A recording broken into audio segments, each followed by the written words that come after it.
بسم اللہ الرحمن الرحیم۔ آؤ بچوں، آج ہم آپ کو ایک پیاری سی کہانی سناتے ہیں۔ اسکول کی اسلامیات کی کلاس میں بچے خاموشی سے بیٹھے تھے۔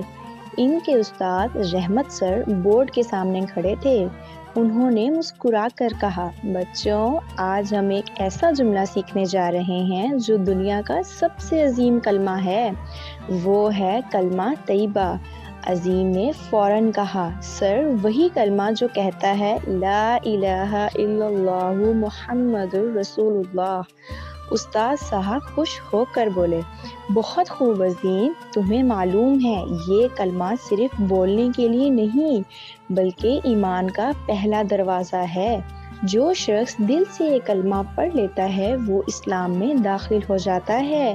پھر استاد نے نرمی سے سمجھایا، بچوں، مسلمان ہونے کے لیے سب سے پہلے یہ ماننا ضروری ہے کہ اللہ کے سوا کوئی معبود نہیں اور محمد صلی اللہ علیہ وآلہ وسلم اللہ کے آخری رسول ہیں۔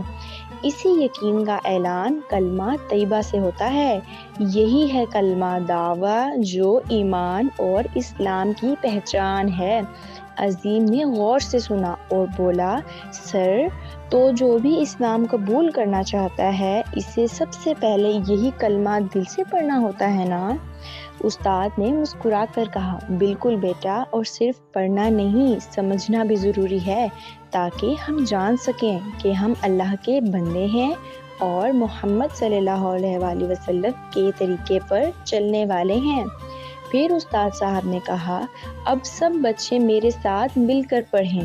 پوری کلاس کے بچوں نے یک آواز ہو کر پڑھا، لا الہ الا اللہ محمد رسول اللہ۔ عظیم کے دل میں عجیب سا سکون تھا۔ اس نے محسوس کیا جیسے اس کے دل میں نور کی کرنیں اتر آئی ہوں۔ کلمہ طیبہ اسلام میں داخل ہونے کا پہلا دروازہ ہے۔ کلمہ صرف زبان سے نہیں، دل سے ماننا اور سمجھنا ضروری ہے۔ جو شخص دل سے کلمہ طیبہ پڑھتا ہے وہ اللہ کے قریب اور ایمان کی روشنی میں داخل ہو جاتا ہے۔ استاد صاحب خوش ہو گئے اور بولے، شاباش عظیم، اب ہمیں بتاؤ اس کلمے کا مطلب کیا ہے؟ عظیم کھڑا ہوا، استاد جی، اس کا مطلب ہے اللہ کے سوا کوئی عبادت کے لائق نہیں اور محمد صلی اللہ علیہ وآلہ وسلم اللہ کے رسول ہیں۔ پھر انہوں نے کہا، استاد صاحب مسکرا کر بولے، سبحان اللہ عظیم، تم نے نہ صرف کلمہ یاد کیا بلکہ اس کا مطلب اور پیغام بھی سمجھ لیا۔